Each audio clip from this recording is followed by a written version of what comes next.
Hey, it's Mendel, and I've got to cop to something. I am terrible at promotion. You might remember at the beginning of the past summer, I teased a new podcast that I've been working on in addition to Future Ecologies, and that show is called Water Bodies. Well, we actually launched Water Bodies back in September, and I completely neglected to let you know. As of this recording, there are 6 episodes out, soon to be 7, and you can listen to them wherever you get podcasts.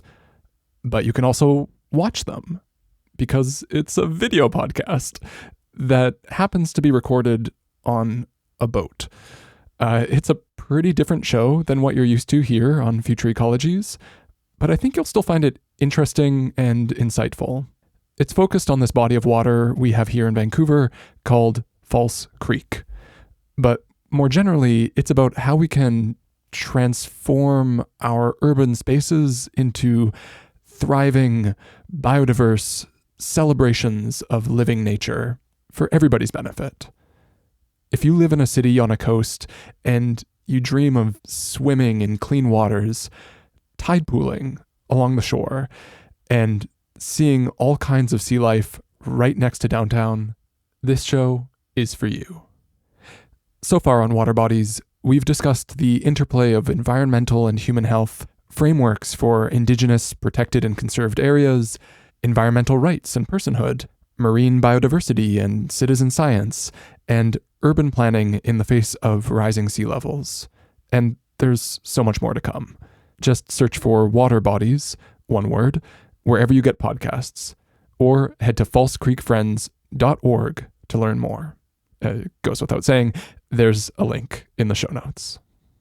So that's my request for you to check out my other show, but for my neighbors in Vancouver, I just want to say a little more about why I'm so excited about this project, to take better care of False Creek in particular. If you'll indulge me, I want you to do an image search for Vancouver. Just Vancouver.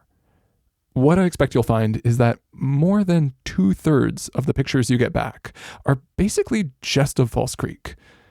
For me, this speaks to how much the identity of the city is centered around these waters, both for the people who live here and on the world stage. By some estimates, almost 250,000 people interact with False Creek every single day, making it by far the most visible waterway in our region. But it sits in this kind of funky quantum superposition, both cherished and ignored, beautiful and dismal, dangerously polluted, and, to its credit, still very much alive. Weirdly, it's a space where so many Vancouverites go to connect with nature, and yet there's only a handful of tiny spots that could be called a proper shoreline. The rest is hardened and hidden away under steep and slippery cobblestone.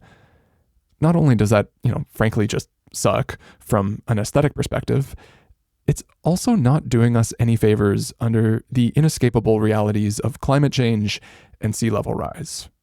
So, I believe that it's the perfect place to demonstrate all the co-benefits of eco-social transformation, the intersection of culture, economy, and more than human well-being.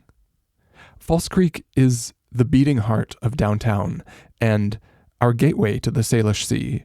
Whatever changes here is sure to ripple outwards. And if you'd like to do more than just passively learn about it on a podcast, you are more than welcome to get involved.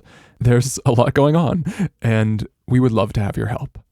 You can head over to falsecreekfriends.org to join the nonprofit society for just $20 a year, or just shoot me an email at mendel@falsecreekfriends.org. That's MENDEL at falsecreekfriends.org. Okay, thanks for checking it out. Future Ecologies will be back with a new episode very, very soon. Bye for now.